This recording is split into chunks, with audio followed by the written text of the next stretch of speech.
But hello, you lovelies, and welcome to Koicast. I am Koi Jandro, a Bostonian who loves pop culture, comic books, and people. I am joined, as ever, by the great Jake Lloyd Bacon on this fine Halloween. Oh, that is. It's Hallows Eve. The people are hearing this, and Halloween is over. They're done. They're out of spooky season. That's it. They're celebrating Christmas. They're all filled with candy. Frankly, November 1st is Christmas for a lot of the country. Don't you dare! I disagree. Overlook Thanksgiving. I disagree. How dare you? The stuffing holiday is important. Listen, and yet ask a store. Just because what's happening tomorrow? Because you try to eat healthy. Yeah, well, stuffing day is fantastic. It doesn't mean that Thanksgiving is still the best holiday. The best. It's the best holiday. The best? Yeah, because I like people, despite what people think on the show. I don't know if that's true. If I was like a rich kid, I'd probably like Christmas more. Okay. Right? Because that's like, well, you receive and you give. Because I am here. Listen, I am not taking the high road. Okay. I am very materialistic. Oh, okay. I was wondering. Okay. So I am not. I love stuff. Big fan of stuff. Big fan of stuff. Every year on my birthday, I wish I just get tons of stuff. Sure. Christmas, I just want a bunch of shit. Stuff's I don't great. care about the meaning of the season or any of that nonsense. The reason for the season, all that bullshit. Give me stuff. But did not get a lot of stuff. So Thanksgiving is less. So obligation. high school. That's what I'm going to say. So Christmas. Yes. When I was young, was always a little bit of a letdown. Ah. Compared to all my rich friends. We didn't do a lot because it's just a meal plus no presents. Whereas Christmas is a meal plus presents. See, no, because on Thanksgiving, and in fairness, Thanksgiving became my favorite holiday in a very specific time frame in my youth.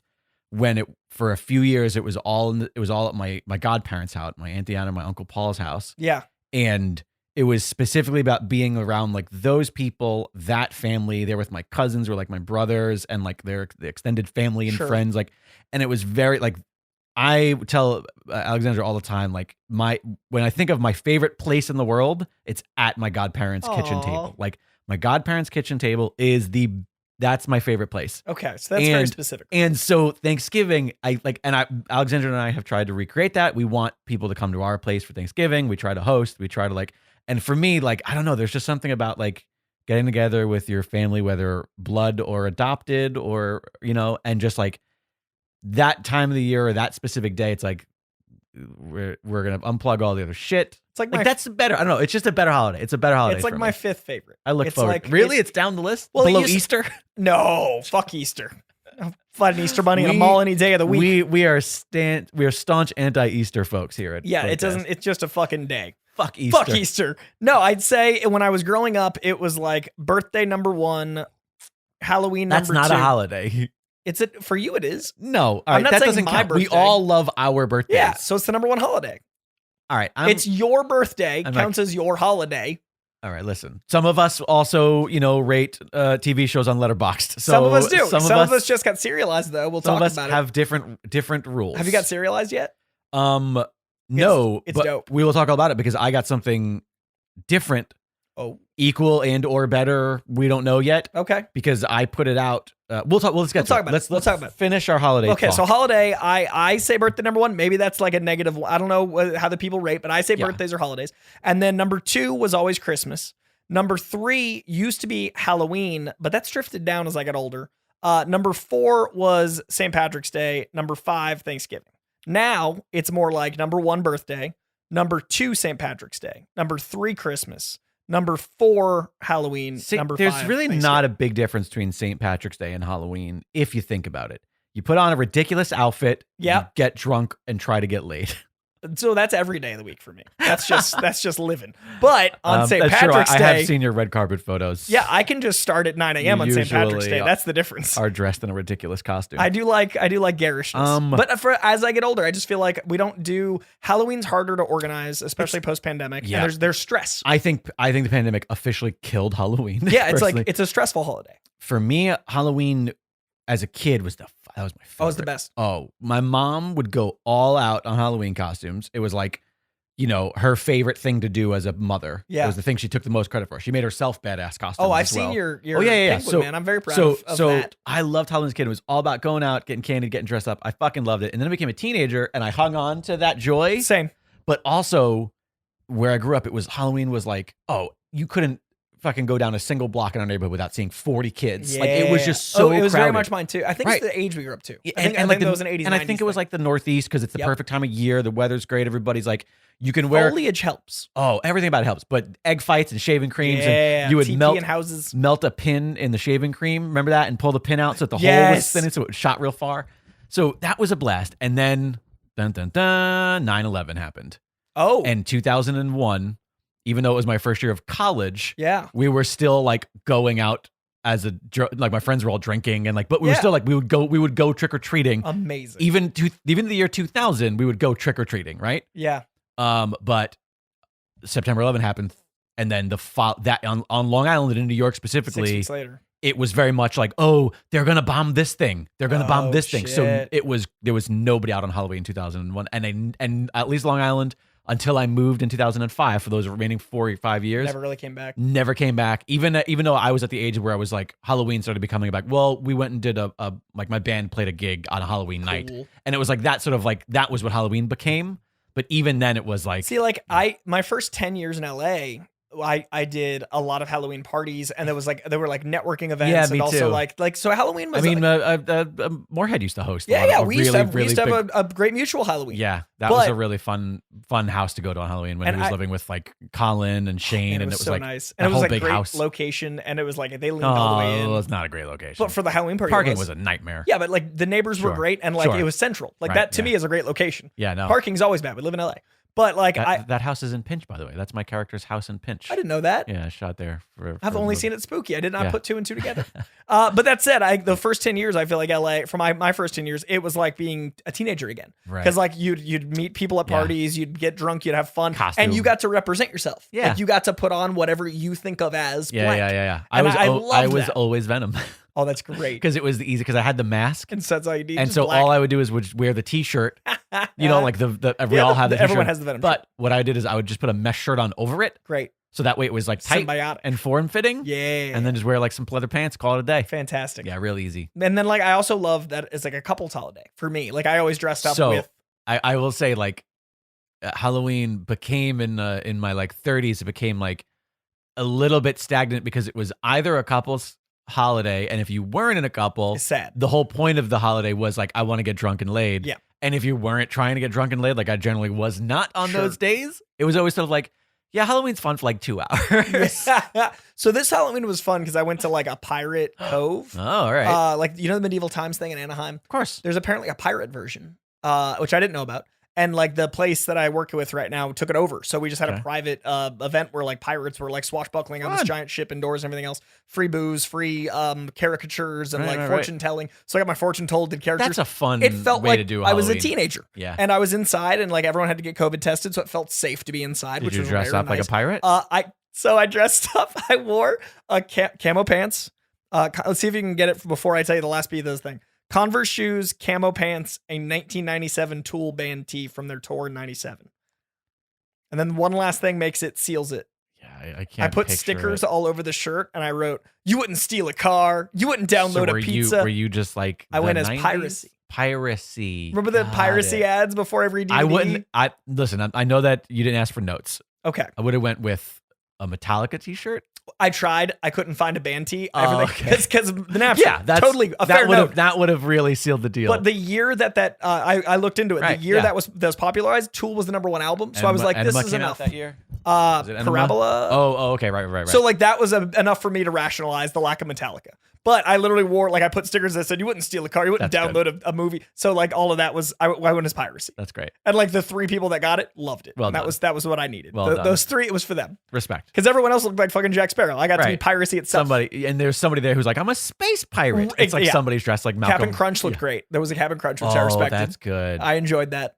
And then I did a little bit of eyeliner and like I did like the, that hacker of the 90s look along with the piracy. Which, by the way, isn't far from just your look. Just who I am. And it was very nice to just be me. Right. Also, I was way comfier than every other fucking pirate there, to tell you what. That's a very good point. I just had clothes on a t-shirt. And also probably a lot less sweaty and gross. Oh, yeah. So, yeah, if the goal was to get laid, I would have gotten further than the pirates that were sweating all over these poor wenches. But yeah, it was a really fun night. And yeah, the girls dressed as wenches and like running around. And there was this impossibly attractive girl dressed as one of the characters from, she was like a space pirate from, what's that animated show that's so popular? Starts with an R. Cowboy Bebop.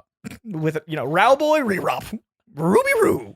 Anyway, it was Flux. It was literally fun to like meet people and like see what their fandom was. That has an R in it. But yeah, so Halloween was fun, but I definitely I'm tired and it's not what it used to be. It's weird. Halloween's gotten weird. Alexandra and I, because of Alexandra's work. Yeah. Unfortunately, today, which by the way, again, we're recording this on Halloween. Is one of the busiest days for them because its early deadlines are November for the students that she mentors. And so she does not get pretty much from Halloween to New Year's, or I'm sorry, from October 1st to New Year's, she just doesn't. She just works. That's all she does. And so that has kind of been, it's starting to be like a problem, like mental health wise, because Alexandra's just like, I don't get holiday season at all whatsoever. Yeah. And so like in the restaurant industry, we've been together for 5 years and in 5 years, Alexandra and I have never dressed up. Dude. As anything. We've never done anything on Halloween. You guys are such a cute couple, like a legitimately cute couple. Fairness, like 3 years. And by the way, all year long, I have a list of things to do. Every time we watch something and I go, oh, we could dress as this for a con or for Halloween. Like the thing that we've always wanted to do is the episode of Parks and Rec when it was the Girl Scouts and the Boy Scouts. Love that. And I would be Nick Offerman in the Scout Ranger, and she would be Amy Poehler. Like we have so many of those. We wanted to do Old Man Hank Pym and what's her face from Ant-Man and the Wasp. Like we could do Michelle Pfeiffer and Michael Douglas. I love that. Like pretty much like listen, I apologize on behalf of white people everywhere, but there's no shortage of white brunette guys and blonde women in pop culture. He's gonna make it happen, guys. So he's gonna find a way. We have so many options. But yeah, we've never done it, and we want to, but it's usually just because it's just like it's such a hassle time of a year. Yeah, I recently got out of a relationship that had gotten far enough that we had a couple's costume planned, and that was really hard at Halloween to like tonight I'm not going to do anything. And like we were going to, and it was fun because it was it was me and this girl who's very tall, and then her best friend and our mutual friend is also very tall. So we were going to do me as Two-Face, and then they were going to be Sugar and Spice because one's a blonde and one's a brunette. That's fun. And like Tommy Lee Jones is also short. So we were going to do like a short Two-Face and then Sugar and Spice. That's good. And we got I got as far as like picking out the suits I was going to cut in half and sew and stuff. So like when you're recently single, it's even more bittersweet to be like, I don't want to go out and get drunk and laid, but I also like have no costume. I want to just start. So, all right, outside of the sad elements of modern day Halloween that you and I are both experienced, what was your best or favorite comic book or like movie koi cast appropriate Halloween costume? Man, I definitely had a lot of different Spider-Mans, and it was really funny. Yeah, I was the Into the Spider-Verse before it was cool. And my dad, I think actually it's funny. It's kind of a coming of age thing. I dressed as Little Spider-Man a lot of my youth, and I'd go to like 5 parties a year, so I'd have different ones. I was Scream, I was Spider-Man, so I had multiple costumes. Right. But growing out of the spider suit always was like this moment, and then I'd give it to my little brother. Right. And then my dad had a suit that he only wore once, and I had to beg and plead, and he's not a dress-up guy. Yeah. Like, you met my dad. No, the fact that I got my dad in a spider suit once was incredible. Right. But there was this really interesting moment where the same year I gave my little brother my middle-sized suit, and I took over my dad's, and it felt very much like I'm an adult. I'm in my dad's Spider-Man suit. It was like Parker, like it'll fit one day, great. you know. Yeah, so I got the one day it always fits in real life, and that was really special. That is really fun. Yeah, I feel like I never topped the little kid that stuff penguin, with dude. my mom. Like That my mom made fucking me a penguin. penguin from Batman Returns when I was like a child. When I was like however old I was when the movie came out, like 12, not even. And I'm ridiculous, and I'm just like this adorable little face, Dude, it's insane. with this giant ugly nose. It's fucking fantastic. She also made me when I was little Zorro, like a really badass Zorro. My mom did a lot of mine. Yeah, like the makeup too, like Dracula and shit. As an adult, I would say the Venom one was always pretty good, but I was scrawny, so I was scrawny Venom, right? Sure. But because I was scrawny, there was a brief period of time just out of high school into college when I had the long hair. Yeah. And I was really quite fit but skinny because I was like cycling and I was playing hockey a lot. And so I was scrawny and I didn't have a ton of muscle mass, but I was like, you could see shapes. And that was when I would do the crow. And that's and perfect. I had literally had the outfit from the movie. Like That's it was one of those things fantastic. where I was just like a Hot Topic kid. So I had all of the appropriate parts, and all you need is a bunch of electrical tape to fix it. You know what I mean? Like electrical tape everywhere. And the only caveat, and it has been the problem for every single costume I've ever had in my entire life. the fact that I'm fucking blind is I was always, no matter what I was like Crow blank with glasses. With glasses. Or that's so good. Or those. There was one year that I got close to making what would have been my favorite costume, and it was an instance similar to you, where like I was making it with a friend, and then I ended up not breaking up with somebody and like not going to the party. But I made the original movie version of Casey Jones's mask. Oh hell yeah! I made the mask out of somewhere. I probably still have the pieces in like a storage unit. I made it out of like milk carton, like the plastic carton, like a gallon of milk cartons, and I like shaped it, and so he had the proper eyebrows, and it had that, and That's great. And I had like at the time I had like the medium scruffy curly hair. It wasn't super long, so I would have been a little bit too short for it, and I put all the pieces of that together. Of course, I wasn't jacked enough, but listen, it's an all-year costume. It was still before I was fat, so at least I was thin. Appropriate. If I was not in shape, I was at least thin. I wear the meat suit all year. That said, I was Warner Brothers Joker when 08 Batman, when Dark Knight came out. So I've had that suit for many times. That's good. But what was cool was one year, Puff Daddy. Dude, he was incredible. That was insane. He was so good. Like I was impressed. I didn't understand what I was looking at. I would not have put 2 and 2 together ever. I would not have been like, I bet that's Puff Daddy. If you don't know what we're talking about. If you don't tell me who that was under the mask, I would never believe that. If you don't know what we're talking about, just Google Puff Daddy Joker and you'll find it. The only reason I believed it is because it was on his verified TikTok. Right. Like had I not, because he even painted under his face white. Crazy. He did a white boy neck, which was hilarious. That being said, the Joker I did was great. And then one year I had a Harley Quinn in high school or like early college. And then when I moved out here, I wanted to be the Joker again. And the very self-respecting girl, as she should, she was like, you've already done Joker and Harley with another girlfriend. That doesn't seem fair to me. And I was like, you're right. So we crossplayed and I did the Killing Joker Harley. And I did the one where like his face was like strapped to his face, the Scott Snyder. So I did a Harley Quinn that was like her face was mapped onto mine. So I had like an Ed Gein Harley Quinn that she painted on me, and then she did a crossplay Joker. Right. So we did Joker and Harley as crossplay, and it was a blast. That's fun. So yeah, those are some highlights of when things were good. I figured you and I could probably do some easy like Scott Summers Wolverine. No. I was sticking with oh my god, I can't think of what they call the Rogues Gallery. I couldn't think of what they call the Batman. Yeah. Because you could very easily do a good Riddler. Oh, yeah. Right? Oh, it's right there. I could do Scarecrow. Oh, that'd be great. We could do Riddler and Scarecrow. Yeah. Just because Joker's played out. I have the Joker nose, but I don't. But we've had plenty of those. I have literally every Joker thing, and yet it's done. Yeah. People have taken it over. We could do Riddler and Scarecrow. You know what I almost did this year? Or Riddler and Penguin. Oh, bring the Penguin back. I could do Penguin again. I almost went as Klaus this year because I look so much like that motherfucker. Klaus. Like, I get Klaus so often that I was like, do I just write in my hands? Maybe. Do it. I'll be Klaus one year. Anyways, but now that we're 20 minutes into the show, Halloween. Today's Halloween for us. Halloween. We did just Halloween for you. But we did say we were going to talk about something and come back to it. Oh, the TV login. So this week or next week? Because we got hotline calls next week. It feels like more of a hotline heavy. We'll talk about it next week. So spoilers for next week. We're going to talk about Serialized. We'll start that. And Tracked. And Tracked. Okay, I'm intrigued. So there is a little bit of news. While it is the news week, if you guys came here like wanting our take on the news, the biggest news was like a week ago. That's why we're like not rushing to it. But I wanted to get Jake's thoughts on the James Gunn Peter Safran thing.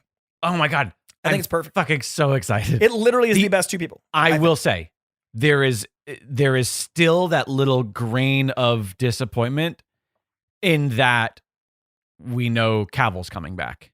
Why is that? And because it ties into if you just said to me, "Hey, DC is starting over," and these two guys who have proven time again that they're very good at this are going to be in control, then I would be like 100% no doubt all in. But the fact as long as anything ties Margot to Robbie's gonna stay with him, and like that was my big problem with the Suicide Squad. Sure. Like that's why the Suicide Squad wasn't as good as it could have been, because it had this weird multi-dimensional and or not connection to other movies. I think he knows that he's gonna have to clean that up. The best version of that movie is having not seen any of the other movies. Yeah. The best version of Suicide Squad is not seeing any DC movies. And unfortunately, I saw them all. Have you heard Cavill describe his Superman, though? He's been the words he's been using is joy and listen, literally the way he describes it is the comic, not Snyder. Right. So, I have no problem with Henry Cavill. I forgot his name. His name is Henry Cavill. For a minute there. I saw your brain going like, these words sound wrong. He's like processing his own mouth. Is his name Henry? Yeah, that is weird when you just take that away. Like that man's name is Henry. His name is just Hank. Right. Hank Cavill. That's Hank. I don't know why, but sometimes when you realize what a person's name is, It's weird. even though you know their name. He's a full name guy. Yeah. Henry Cavill. When you look at that much muscle, you don't go Henry. Henry. You don't go Henry when you hug 300 pounds of man meat. At least name him like Heinrich. I mean, he's definitely got a Heinrich bod. So anyways, I am excited that he gets to play Superman again. Because he's Superman. He's a great, a very good actor. And nothing's been his fault.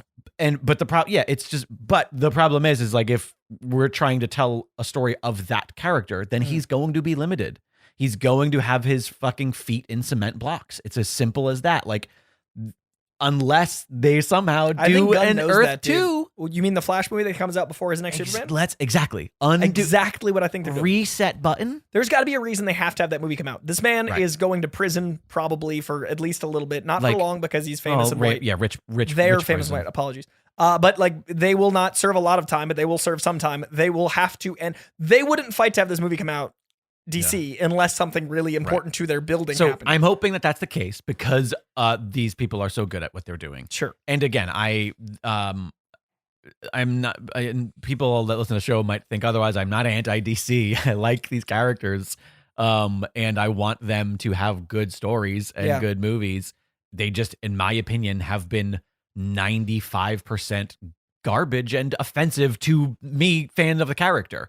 Like I ranked them recently, and it was a real struggle to be like, people die. I think the diehards are seeing beyond the movie, and they're seeing what they know of the characters. They're blending their reality and the reality on screen. And I'm a little bit too compartmentalized of a brain type of person, where like it's easy for me to go, well, this is a character that I usually love, but this is not that character. See, to me, this is Defoe coming back to the Green Goblin. And in No Way Home, he got to come back and be the actual Green Goblin. I still could have done without. But I feel like that's a redemption for the perfect cast. Sure. Henry Cavill's perfect. I want to see him get to play it. Sure. And I don't disagree. And Peter Safran brought us Shazam and so many things you and I love. It's just Shazam is an astoundingly perfect superhero movie.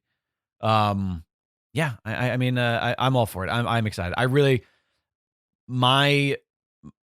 Here's the thing is like they're no matter what,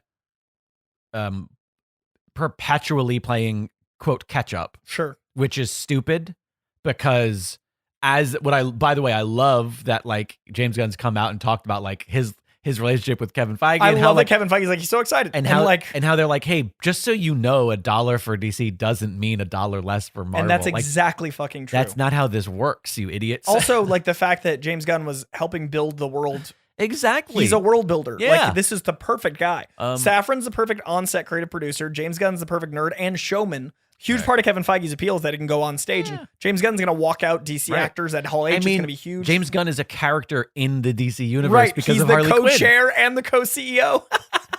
Because in the show, he was co-chair. Oh, God, it's so good. It's really perfect. This is great news. I am excited. So I'm excited for a few reasons. I'm also here's the irony of it is DC movies are finally going to get really good in my opinion. Yeah. And then the DC Snyderists are going to hate them all. Oh, it's going to be insane. Like they're finally going to be good. The DC people have been so loud at me. It's almost like as soon as the She-Hulk thing quieted down on my Twitter, like the DC Snyderists, that they're just mad I'm excited. And like all of the stuff about James Gunn making like a joke that ruined, like he got fired for a joke. The best thing that ever happened was James Gunn getting fired because him getting fired got him the Suicide Squad, which is the thing DC wanted in the first place. It also sort of lit a fire under the better part of the loud comic community. Yeah. The non-toxic part. That go like, we should look at this. The critical thinking part. The thinking part. And not just the, you know. Get rid of the word critical. The thinking side realized what it was. Yeah, it's a tough fandom. It's real toxic. I don't know. I don't know what fandom doesn't have toxicity in it, but I definitely feel like the things that were traditionally nerd centric, hobbies in the 80s and 90s that are now mainstream are the most toxic. Pro wrestling, comic books, all the underdogs became Flash video Thompson, games, and they're violent. Yeah, it's literally like that trio of fandoms is fucking exhausting. Yeah.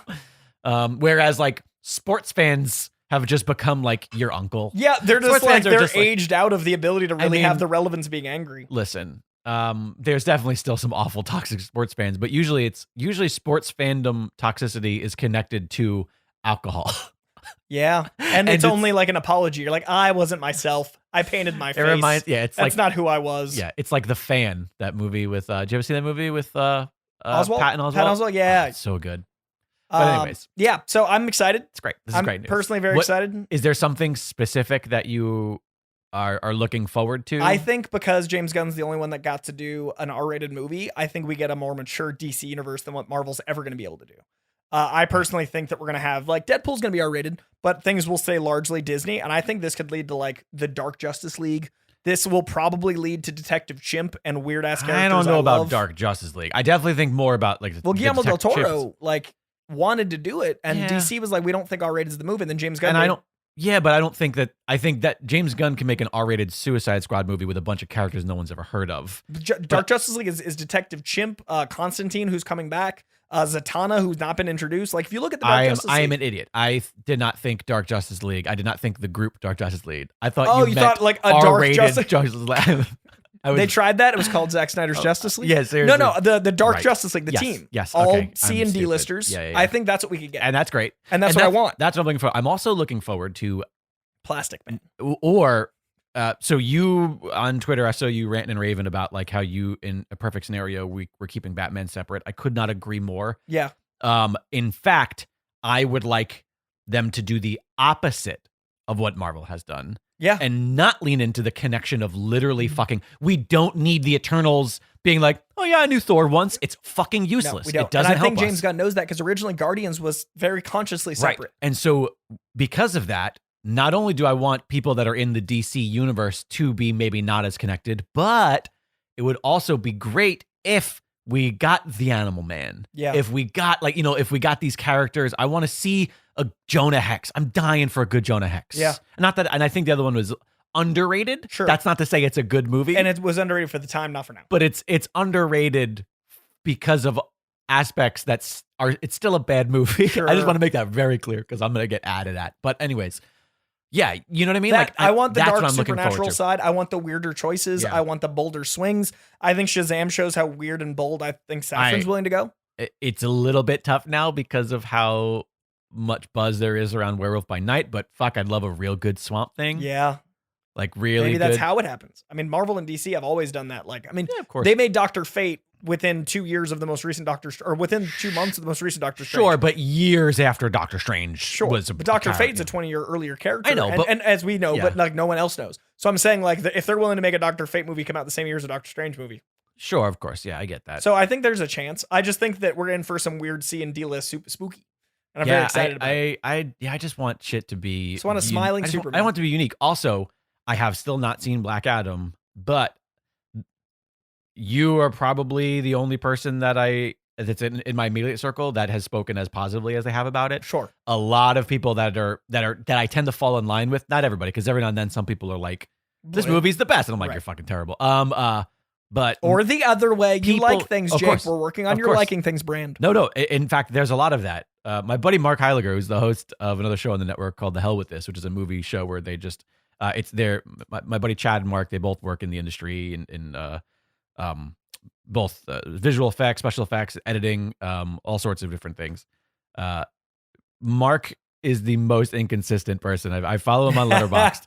Mark Heiliger, I love you so much, but I don't understand your opinions because it is like 50-50. We are exactly the same, or we are staunch opposites. Where something I give a half star, he gives 5, and vice versa. Like Yeah. it's that weird. Anyways, I digress. Most people I'm seeing are saying that the worst thing for Shazam or for Black Adam having just come out is that She-Hulk just annihilated the third act problem of movies. Right. And, And that Black Adam is the worst example of it. And again, I haven't seen it yet, but I've been seeing that a lot. And what my argument for that, and it's a pro and a con of the film. The biggest strength and the biggest weakness. It's a pro anaconda. What'd you a say? pro and a con of the film. It's the film's very pro I anaconda. thought you said it's Ice a pro, Cube, Jennifer Lopez, Owen I Wilson, thought very that- pro anaconda. I thought there was like this like Well, there's a famous term in movie criticism. It's, when something's Pro-anaconda. like pro-anaconda, because everybody knows the movie Anaconda. It's like a Latin. It's like pro-anaconda. It's like a punch and gift horse, but like for like a film term. I think we both need to slow down. I think we need a Rax. Take a sip of your coffee. Black Adam is pro-anaconda. We're off. We're both. Our brains are not good. Not today. Not as your mic dramatically falls. Listen. So the point was. Listen. I rarely. I need a new mic stand. My mic I stand only is have broken. one headphone working. My mic stand is broken. Only my right I don't know ear why. has sound. In the past month, everything started to break here. It's a weird time. My headphones. So these that you're seeing are an old pair that I had to have refurbished. Okay. My pair that my expensive pair that or my former expensive pair that I wore for the past couple of years broke live while doing a live stream of Pro Wrestling Palskis 2 weeks ago or a week and a half ago, where all of a sudden I just have no sound and Scott's talking to me and we're live broadcasting and I'm like, I don't know what the hell is happening. I can't hear anything. That broke. My mic stand just broke. Your headphones don't work anymore. Things are falling apart here. Including us. I'm very tired. That That said, DragonWagonRadio.com/support. if you want to send a mic stand and a headphone, we're having a time and we're pro And you know anaconda what? here. Some Halloween candy as well. Also, maybe some organic gummies. They're delicious. That said, the thing I think is and a con. pro and a con of the film is that all of it's a third act. The whole movie's a third act of a film. So like the movie starts at an 11 Right. and keeps its foot on the gas. So once you're in that mindset, it's a good time, but you have to be willing to accept that. So the first like 20 minutes, I was like, whoa, what? And then like once I was past that, I was like, by the way, I'm having a good time. Coincidentally, that sounds like the soundtrack to a movie that Whoa, would be this. what? Yeah. It is very just dubstep. 2000s like wub of a film, but I liked that about it. But then again, I'm also the guy that defends Morbius. So I completely will understand why people didn't like it, but I'm genuine in the things that I liked. You got like a bro handshake hug from The Rock, so you have no opinions I'm about just anything clouded. anymore. I just dabbed like, up The Rock. Yeah, when you you're dab up never, The Rock, dude, that man is one of the best listeners I've ever. He's one of the best fucking people. Like when I got the footage and team, so his team, it goes by Team DJ, like that's what they refer to themselves as. So I got an email from Team DJ and they were like, hey, we just really want to thank you. Rock really appreciated like everything you had to say. Wanted to make sure you got the original footage. Lovely. They never send original footage. That's a fucking nightmare trying to get that shit. And they got it to me, but I literally have footage of me before we started rolling, sitting down and the Rock and I like shooting the shit and like talking about like, so I have behind the scenes of me and Rock like drinking our waters and chatting, which also never happens. Like usually you're like in, out, move on with your life. But like Rock recognized me when I came in, wanted to talk. And then at the end, that question, I zoomed in because I have the raw footage and he is so as engaged and focused and cares about what I have to say to the point where like, I thought because like you're in the room when the Rock looks at you, suddenly you're like, oh fuck. Like you can't mentally know if that was real. Right. So I was like, there's no way he actually cared as much as he seemed like he did. Right. And then I watched the footage like, it's even more. We're also used to performers who, by the way, these things are a nightmare. And it takes a certain type of personality to find joy in them. Yes. I struggle with doing them. The fact that he is like there and with it is a testament just to the fact that he's a positive guy to begin with. And that was like 3 hours in. And that he's excited about the project. And he was so invested in my actual opinion, not like a soundbite. So that hug was like, that was legit. And his team clapping, that's like, that's crazy. So with that said, you're not going to have a good opinion. There's no way to know. You're not going to have a good opinion ever about anything that he's in. Speaking of, I love him. Speaking of Pro Wrestling Palskis, the other program, fun little crossover. That's not a movie podcast, as we say on it regularly. It's supposed to be about pro wrestling. We often fall into things. Last week's episode of that show, we tried to start our master list of the best and worst wrestler-led movies. Oh, I love this. Like movies with like a lead wrestler. And when looking at The Rock's thing, it's so hard to pick that he ended up on it 3 times for best. For Moana, Pain and Gain, Gain's so good. And Jumanji, Welcome to the Jungle. I think Pain and Gain is one of the most slept on movies. Same, and Scott had never seen it, and I like had to sell him on it, and he was like, but yeah, Pain and Gain is one of the best Rock movies there is. It's one of his best performances. I will say, love or hate the movie, he is not playing The Rock and Black Adam, and I really love that. Like, I did get to see a performance, and I really like. So again, I can't judge it. I got a hug. I can't judge it, but I had a good time. Okay, over the world of Marvel. Speaking of things I can't judge fairly, because I love them so much. I should find the photo of the long-haired Hardy Boy wannabe 17 or 18-year-old Jake meeting The Rock outside of the Marriott. I should like find that picture. Yes, and that should be the graphic for this episode. I'll put your picture, the hug, and then next the moment of incredulity. And then I'll just be like, listen, same relationship. Neither of us can have this bias. We're both very, very understanding. Same relationship of me waiting outside of the Marriott to try to get an autograph. 15 years ago, as The Rock, a very different point in his life. In my just pre-Columbine long green duster or trench coat when they were still, The Rock looked at you, looked at me, same amount of respect, same amount of understanding. That's what it was. Listen, we can't talk about The Rock without most some electrifying blowing. man in all of entertainment. He's fucking captivating, man. And also, I did 2-a-days the next 9 days after I interviewed him because you hug a 300-pound.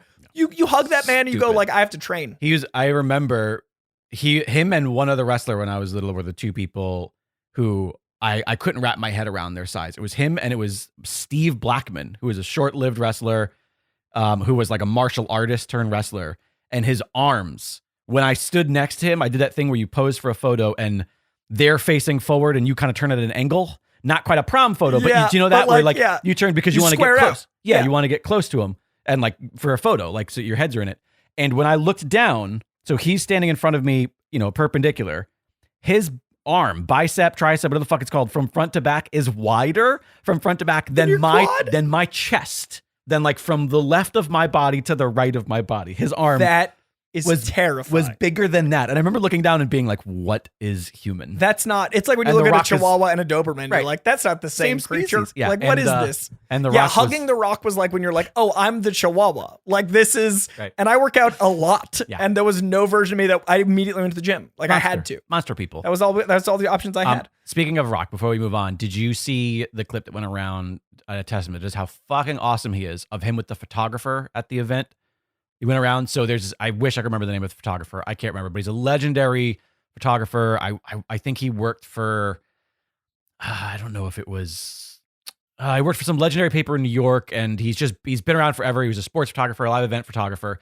And he was just in this scrum of photographers at some media scrum for probably Black Adam or for something similar. And Rock clocks him and he walks over to him. And he like has his team like give him a bottle of water because it's like really hot or whatever. And he's just like, hey, by the way, I want to thank you. He was like, you photographed my great-grandfather, my grandfather, Mascara Garden. Like, and you were some of your photos hang up in my house of my family that were so good and so helpful to us and helped our family build fame and build status. And The Rock just like singled this old man out who's just been a photographer for fucking 60 years. And pretty much thanked him. Was like, man, I know who you are. Your photos mean the world to my family. You've always been so good to us. It's one of those things where you just see it and you go like, God damn, this guy is how that man's brain. World class. Yeah, he is so world class. World class. It's preposterous. And by the way, the photographer is like, he's kind and he's appreciative, but he's also like, I'm just doing my job. Like he's like, he is so humble as well. That's incredible. The biggest movie star in the planet is like singles him out to go singling him out as he's just trying to get photos. Yeah. And he makes his team, like he tells the team who they are. He's like, oh, by the way, this is like, and he explains. So cool. And he tells them like, yeah, there's this one photo of High Chief of my grandfather. That like is in the lobby of our walkway when you walk in, and he like knew the date with the arena that it was in, and like all this stuff. Jesus, yeah, his brain works like nothing else. Like when I walked in and he knew who I was, I thought they'd like had prepped him like you do, like professionally. Yeah. Like here's the cheat sheet, who's coming in, like this is all you get. But then like we were talking about reaction videos, and I saw him realize certain videos that he posted on his own Instagram. And then I realized like, oh, you run your Instagram? Like you're the one that selects these images and stuff? Like blew my mind. How does he have like 28 hours in the day? Like it's so incredible. It's anyway, insane. We can talk about The Rock. I'll come on the wrestling podcast. We'll talk about The Rock. That said, over in the world of other awesome giant leading men, Yahya Abdul-Mateen II, my boy Yahya, is playing Wonder Man. It was a rumor 2 weeks ago. It's officially on deadline, so I'm calling it official. Yahya Abdul-Mateen II is playing Wonder Man in a Wonder Man show. This is very exciting news because after She-Hulk, they're getting more and more meta. I do think they're going to lean into him being an actor and probably do some of the fun stuff with like Trevor Slattery. They've already introduced like the idea of movies in the MCU. So I think the idea of an actor superhero, Wonder Man's a fun character because he's a bit like pompous. This will allow for some more humor. I'm also excited to see that side of Yahya. We haven't really seen like comedic Yahya. I know Yahya's funny because I like know him off camera in interviews and stuff. We're not like homies, but like we're kind of homies. We're homie adjacent. Oh, get over it. We're best friends. Listen, we can't talk all about you, me, and The Rock, and then you jump to another person and be like, listen. When Yahya officiates my wedding. No, but like Yahya off camera. Where's the douchebag jar? It's large. It's overflowing. I really need to get one It's where in all here. the Patreon money goes. To me contributing I'm to the gonna douchebag jar. buy a Koi Cast mug from the shop. Every time I say something. And we're gonna off. make that mug the douchebag jar. No, in all seriousness. And you're gonna have to shove $1 into your own head. And that'll fuel my ego further. But the thing is like Yahya is also one of those people that is an incredibly big, like his career and resume are like, I would say in the last 5 years, no one's more consistent. He's gone from big blockbusters to things like Watchmen to things like Trial of Chicago 7, and he's never missed a beat. And then Candyman, and he's still the guy that remembers certain interviews, certain people, and all those things, just like The Rock. But he's never gotten to show the comedy side. Everything else he's done, like he's had like moments of levity, but not full comedy. Every interaction I've had with him off camera, he just has that energy of like jubilance and big and broad. Yeah. That's the only reason I bring up my best friend Yahya. But it's because there's a certain like I want to see. I just call him Yah. You know, it's my boy. Because we're close. But like the way he carries himself isn't as dark as the roles he plays. So this is a really cool opportunity, not only for this type of meta character, but I'd love to see the comedic side of Marvel keep thriving with characters like this. Yeah. So I think he's perfect. So he was official as of today. We also got an Ant-Man trailer this week. I don't know if you saw it. Nope, I'm trying to avoid it. That's fair. It's very psychedelic and red. I didn't see the new Black Panther. I'm clocking out. You saw I took off socials. Yeah. You've known me for like 8 years. I'm thrilled. I've never done it. Mostly because I don't have to see your shit. Well, and now it's quieter. Your Twitter's just nice now. Like your Twitter's much more peaceful. In 8 years, I've never taken a week off. 8 Twitter. more days. Yeah. When did you say it was the 8th? I'm seeing it on the 8th. Yeah. Gotcha. But yeah, I've never, other than Burning Man, I've never consciously like those apps are on my phone. Almost 2 weeks. 2 weeks from when I. Yeah. So they're like off of my phone, which is crazy, and it's been so nice. Yeah. I love it. I hope that you realize that it's not my life. That it's not your life. While you say it's your job, it's not entirely your job. It is helping. It is helping your job, but it is not your job. Right. And it's also helping my mental health. Oh, I see what you're saying. Staying off is helping. It's helping me. Right. So I'm still tired as fuck because like the end of the year, I'm just also you took a little Twitter hiatus right before Elon Musk showed up, which was the best thing you could possibly do. Is he because it's running been a fucking he bought Twitter. It's official. Wow, you really are off social media. I haven't opened it. Yeah, he is completely and totally. He owns Twitter. That fucking happened. He fired the CEO and CFO on day one, which good for them because they made so much money because their contract stated that if that were to happen, that they made like a ton of fucking money. Holy shit! So Jack Dorsey? No, I don't know. Jack Dorsey hasn't had it for a while. I don't follow because it was like a board sort of thing. Understood. But yeah, I don't know the fine details. Don't quote any of this. But all I know is that he fucking owns it now. Holy shit! And in droves, there's two things that are occurring. One, everybody is grandstanding. And by the way, I'm gonna say this. I know I'm gonna sound like a Republican here, but if you think that you have been on a social media app or platform of any kind in the past 20 years that wasn't owned by some corrupt douchebag, what are you doing? But the amount of people who were like, well, it was fun here, guys, I'm out. Like the amount of people that Mark are like Zuckerberg. The amount of people that are like leaving Twitter right now that are posting that they're gone. That I'm sure we'll be back in a month. In 2 hours later, they're like retweeting this exactly. trailer. But there's a lot of that happening on Twitter right now, which is fucking exhausting. When did this happen? 3 days ago? Okay. 4 days ago? 5 days? So as of recording, 5 or 6. Like the day after I think you went, I'm out of here, guys. I really think it was the day after. Yeah. So Twitter's haven't opened the app. Twitter's kind of a fucking nightmare right now. So that's fine. But also, it might just go under. It might just completely tank because advertisers are going to start pulling out if he starts, because he's saying that he's going to be more lenient on the quote free speech. Sure. So people are going to be getting away with saying awful shit and spreading misinformation in ways that Twitter has been preventing, at least attempting to prevent for years. Yeah. So people are like, oh, he's going to let Trump back on. He's going to let this person back on. He's going to let all these people back on. Whoa. And so there's all of this, like there's a lot of doomsdaying happening. Of course, that always the first 6 months. Our liberal friends who think the world is over. And again, they don't realize this is just every other social media. And also what they don't realize is like, we're in the middle of a fucking election right now. Like, do you understand how important Twitter is for spreading good information? It's literally the source of information transfer. It's data. It's toxic. Yeah. But it's also news. The reason why great people get elected. Right. It's also the reason why Georgia turned blue. It's also it's all of these things that are really it's not happening on Instagram. Yeah, exactly. So anyway, so you've missed that. Change? Anybody buy it? Anything? Not that I know. Filter heavy? I don't go on that. Okay. App. I just started trying to use it again for my head shop business. Hey, everybody, follow Coffee and headshots on Instagram. There it is. That's why we do this show. That's so funny that the day I leave, Yeah, I literally, was, I haven't had a news to that scale break on like a podcast in it's so been many awful. years because I'm so plugged in. So wait a minute. Does that mean that you don't know about Henry Cavill and his other main property either? I'm breaking news to Coy, guys. What's happening? Henry Cavill officially out as Witcher in Witcher season 3. Oh, that means so much Superman's coming. That means so much Superman. Because he loves Witcher. Guess who's replacing him? It's if I put a list together of the people I would want to play Witcher, and then I did the people I would least want to play Witcher. He's on the other list. This person might be on the other list. I'm so surprised you didn't see this. Witcher fans are pissed, and by the way, I'm grouping myself into that. I loved that program. Okay. By the way, it has nothing to do with. By the way, it has nothing to do with Superman. Okay. That was my first thing on the Discord. We were all talking about. I said, like, man, I hope this has nothing to do with Superman. Mm-hmm. I would rather see 10 more seasons of him as Witcher, than or one more season as him as Witcher than 10 more Superman movies. Understood. I would rather that personally. But that's been a lot of the rumor. People were saying, well, he can't do it now, but it's come out that he's been at odds with the writers of the show because Henry Cavill is such a huge fan of the Witcher books and the character. That's what happens when you're a fan of the actual subject. That he's been trying to inject the character from the books into the show, and the writers don't like the books. The writers of this program don't like the books. And so he's been at odds. So that's the reason he is leaving. I'm so excited you don't know this. So take a guess. I know it's a tough. I know I'm not giving you a lot to go on. Okay, tall. Let's see. Let's broad. The dude from Jack Ryan, or the guy that took over Jack Reacher.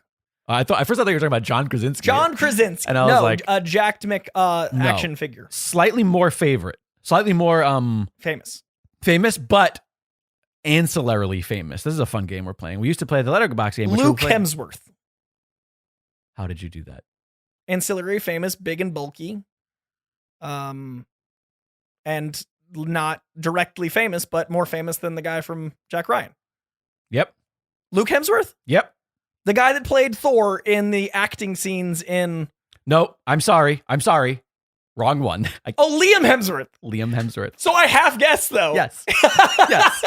I guessed full obscure Hemsworth. It's medium Hemsworth.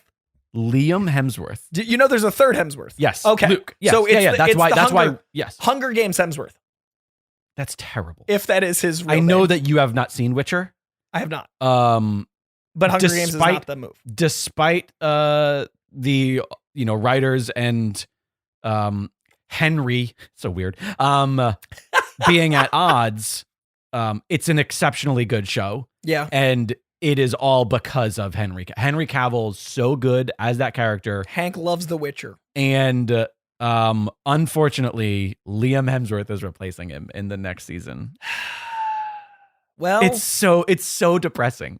The thing about he couldn't be further from what I expect out of this old, grizzled, but he's going to take direction and listen to the writers. He's philosophical. Geralt is he's philosophical and he's deep, but he's troubled, but he's also a little bit harsh and grizzled. He's not wildly dissimilar to an old Logan kind of character. It's in that same space. But we still have season 3 coming out right? Yes. That's not out yet. Oh, yes, you are correct. Yes, season 3, I think is... So we'll get a full Henry before... So you'll get a send-off season. I think.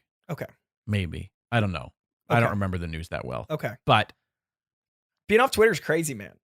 I feel like I'm of my grandparents' generation. Now I'm trying to think of what other stuff you might not know from the last couple days. I can't believe Elon Musk bought Twitter. I thought that would never happen. I thought when it fell apart the other 6 times... Because he doesn't commit to anything. Hence the public transit in LA we've got so well. Yeah, I mean, it's going to be terrible. And he's going to lose so much money on the deal. That's crazy.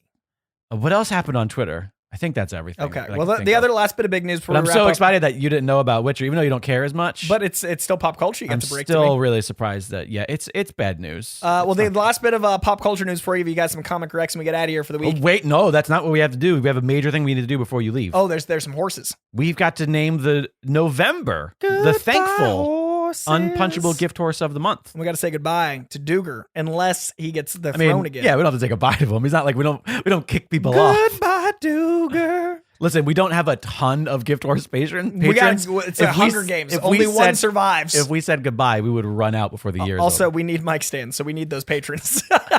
The last bit of news is the big rumor that's seemingly confirmed, but hasn't been confirmed by Marvel yet because they want to walk him out in Hall H, and that's what they do, is we actually look like we're getting Mephisto. Have you heard about this?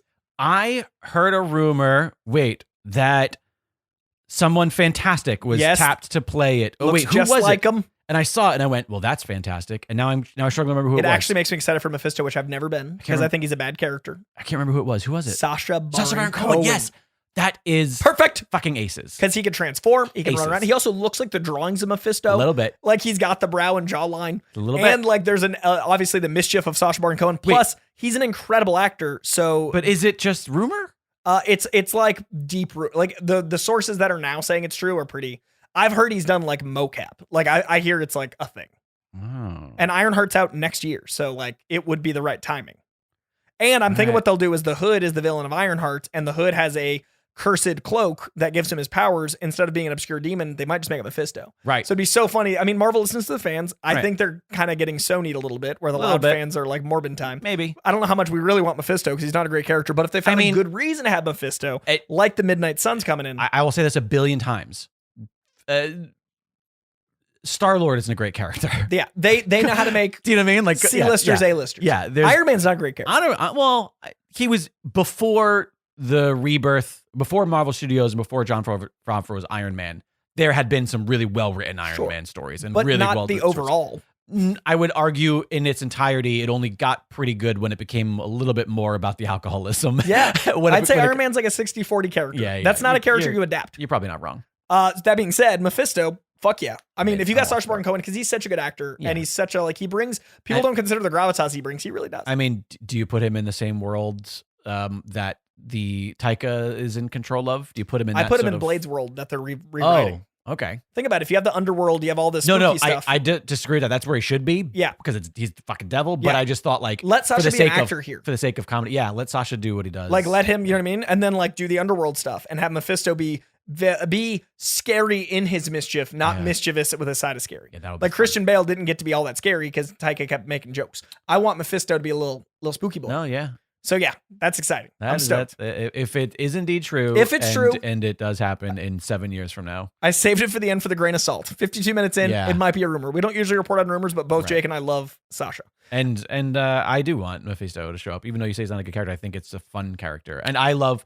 This is the thing, is like one of the reasons why I kind of want DC stuff to stay separate is I love John Constantine. I love Heaven and Hell. I love Preacher. I love like stories about religious mythos. And the fact that Mephisto ties into that is always a good time. Yeah. Stan Lee is in Captain Marvel as his character in Mallrat, so Dogma is in the MCU. That being said, we're going to do some comic recs, but first we're going to crown ourselves an unpunchable gift horse. Yeah, it's about that time, ladies and gentlemen. It is, what is it? It's November 2nd as this is coming out. And as you know, assuming you know, every single month we select from our gift horse tiered patrons over at patreon.com/Koicast. We select one of those gift horses at random and name that person the Unpunchable Gift Horse of the Month. If you don't know the reference, then go back and listen to shows. It's a silly thing that Coy said. Anyways, before we crown the new, assumingly it's going to be new, because by the way, just because you win one doesn't mean you're out of the running. Every month that you remain a gift horse, you can become the Unpunchable Gift Horse of the Month. You don't, it's not a one and done thing. So current Unpunchable Gift Horse for the month of October, Duger13. Doug is still in the running because he is still an Unpunchable Gift Horse, or he's still a gift horse patron. Still right in there. But I want to say before we do this, we never got your pick of what you wanted us to watch, Duger. So shoot us a message and let us know what you want us to watch. If you did tell us, I apologize, I missed it. I don't know where it was. So let us know. The reason I bring that up is because, of course, the Unpunchable Gift Horse of the Month gets a few fun things. You get your name and lights in the Discord. You get the choice of a free t-shirt or mask of your choosing from the shop at dragonwagonshop.com. And you get to select something for Coy and I to watch and review. And you know, you get to essentially do what Coy and I do on the patron-only pod with us, where you go, you got to watch this thing. And then we watch it and we tell you how we thought of it. And we all send us pictures, you and the merch. I want to see the stuff. Yeah, of course. Yeah, we need to get people doing the social media. I just want to see it. I've only seen a couple shirts. Until Twitter goes under, we need to get some people tweeting. Now's the time while it exists. $20 a month to be verified. What? Yeah, that's if you're verified, it's going to cost $20 a month to keep that little blue check mark.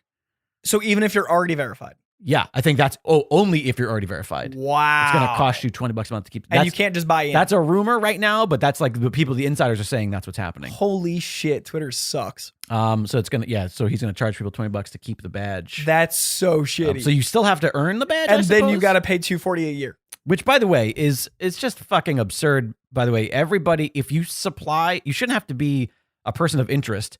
Twitter would actually be a much healthier place if you had to prove who the fuck you were. You have to prove who you were, and you have to get verified. That way, it's easier. That way, when somebody has a dumb shit opinion, they can't hide. It's a real fucking person. Hide behind, fucking Batfan467 and a picture of a frog. By the way, if somebody out there has the Twitter handle Batfan467, I apologize. I just picked that at random. These are numbers. I'm sure that's somebody's Twitter account. And they listen to the show and they hate you right now.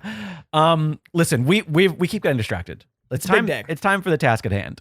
Let's do it. Do you want to spin the wheel? The way that we do this is we throw all of the gift horse's name into this lovely website. Boom. Not a sponsor. wheelofnames.com.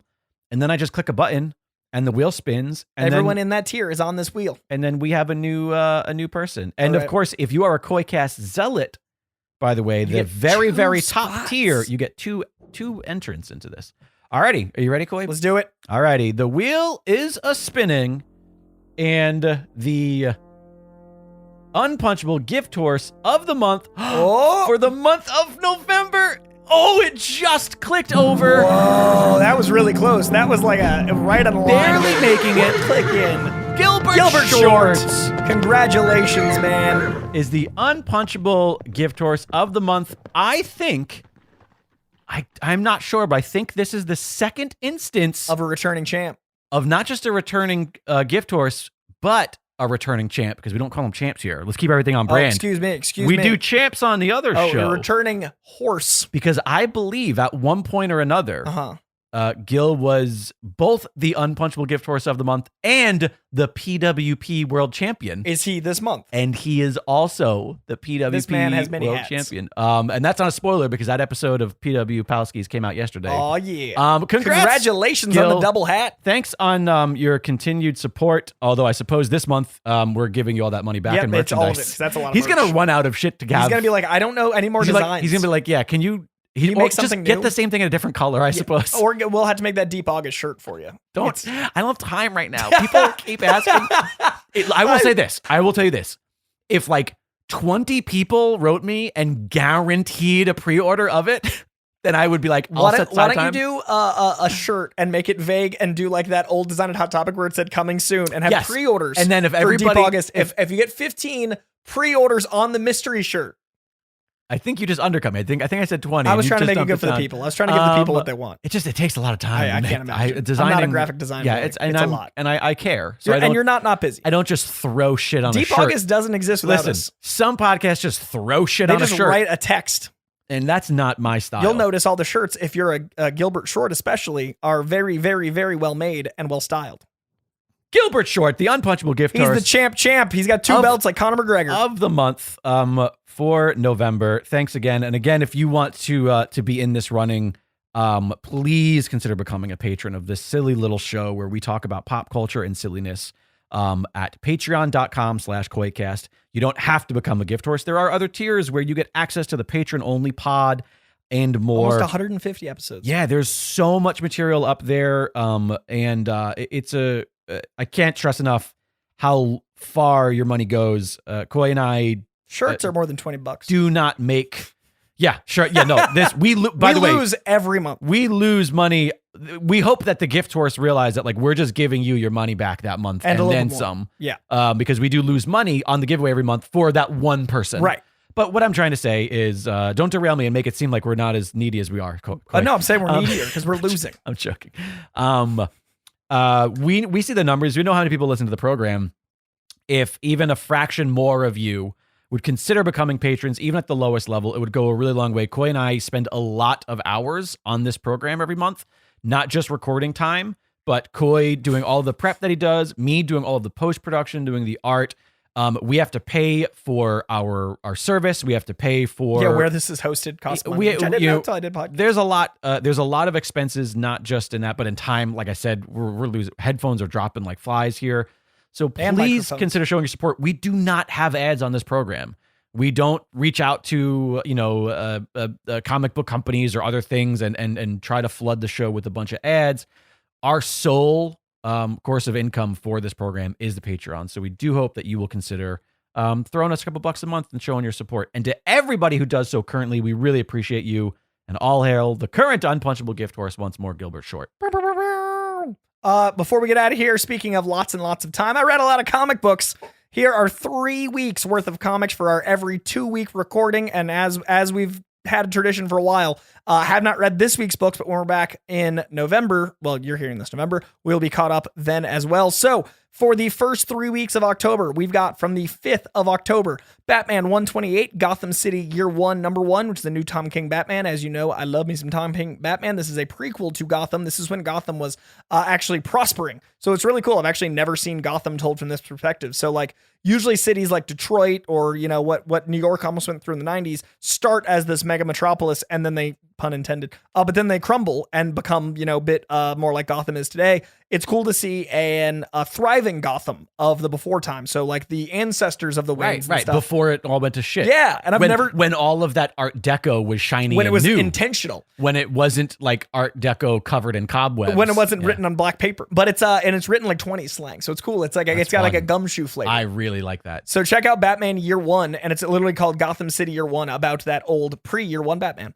Hulk number 9, Joker the Man Who Stopped Laughing number 1, new Joker miniseries there. Kaya number 1 from one of my favorite, the Deadly Class comic I talk about all the time, the artist of Deadly Class, writing and illustrating this book. So it's cool to see him get some writing duties. Miracle Man number 0, bringing back Neil Gaiman's Miracle Man from the early 90s there with a new reprint. Poison Ivy, yeah, and it's awesome. Also, talk about something I want to see on dude. I mean, like that James is... Gunn would definitely make that. Right? And Neil Gaiman doing okay with that Sandman show. Poison Ivy number 5, Savage Avengers number 6, and Time Before Time number 17. Over in the world of the 12th, we've got from October 12th, Amazing Spider-Man number 11, Batman vs. Robin number 2, Captain Marvel 42, Daredevil number 4, Dark Spaces Wildfire number 4, Ghost Rider number 7, Punisher War Journal Brother number 1, Seven Sons number 5, Superman Son of Kal-El number 16, and X-Force number 32. That X-Force is a very Deadpool-centric issue. Your boy loved it. And then from the last week I've got here that I've read, the 19th of October, we've got Alien number 2, Batman One Bad Day Penguin. You guys remember a few weeks ago I talked about Batman One Bad Day Riddler. This is the next one in that anthology series, a play on the Killing Joke. And can you read them out of order? Completely. They're not connected at all. It's not like the Ms. Marvel literally thing. Separate. Got it. Which I enjoy. So this is, you can smart. never have read a comic and pick up this one issue. And you don't have to have read even a Batman book because it explains everything in this one issue. So it's more like a mini trade, to be honest. So by itself, One Bad Day Penguin is fantastic. Batman Superman World's Finest number 8, Batman the Knight number 10. This concludes Chip Zdarsky's miniseries, Batman the Knight. And it stuck the landing. Really loved this whole mini. I was very impressed. Captain America Symbol of Truth number 6, Crashing number 2, Deadly Class 56, the conclusion of one of my favorite comic runs of all time. Deadly Class is done with issue 56, and it stuck the fucking landing. This was such a good issue. It made me well up. It really made me feel where Rick Remender's been coming from with his whole perspective on these characters. You could feel the love in every panel. I was so fucking impressed. And one of the things I love about Deadly Class is Rick Remender's a very, very cynical, looking at America person. He's got a very Hunter S. Thompson barb in his writing. Right. He's clearly a fan of Hunter. He has a fear and loathing issue. So Hunter S. Thompson always had that fuck, the world sucks, but I want to believe in it. The thing I love about Hunter is he wants the American dream not to be what the fuck it is. He wants to believe in it again. There's always that optimism in his cynicism. Rick Remender managed to land Deadly Class by being just as dark and depraved as a fucking book about assassin children, but the hope for the future reads in every panel of this book, and I was so impressed. And that's how I'm starting to see the world, is I don't want to lose the hope I have, but I've got to be a realist, and things are bad right now. And this book nails that. Deadly Class fucking nailed it. Nice. Iron Man number 24, Nightwing number 97, Predator number 3, Public Domain number 5, Silver Coin 15, and X-Force 33 are going to wrap us out That is going to do it for this week, you lovelies. Please do rate and review at Apple Podcasts. Check out koicast.com for merch. We got shirts, we got mugs, we got masks. You can join the Patreon and put yourself in the running either as a higher tier to get yourselves one of those shirts or mugs or masks for free. Sorry, shirts or masks for free. Or you can just check out all of the endless amount of patron-only pods. If you enjoyed a movie, want to know what we thought about it, boom, type it in. It's all organized very well by Jake over on the Patreon. It is a good time over there. Follow us on social media and use hashtag KoiCast to get our attention. I'm at Koi Jandro. He's at Jake Lloyd Bacon. As ever, call it 818-794-0722. That's 818-794-0722 to leave your own hotline call. You guys are the co-hosts. You're the ones that are the other side of this thing. So leave your questions. We'll get to them. You can also send a voice memo to contact@koicast.com. That is going to do it, you lovelies. Thank you for being here. Thank you for listening. And thank you, as always, to Comic Books for existing. We'll see you next week. Hey, everybody. I'm sitting here with Cheryl Jones, host of the Movies Made Me podcast. How's it going, Cheryl? Fine. How are you? Great. Can you tell me a little bit about your podcast? Yes, we talk about the movies that have influenced you to be who you are. That sounds like a really hard thing to decide on. It is. What's one of your influential movies? Oh, hands down, one of my most influential movies is City Slickers. I knew that because you've been on my show. It's true. Oh, it's all a facade. Hollywood. How do people listen? They can listen at mmmpodcast.com, iTunes, Stitcher, Google Play Music, and iHeartRadio.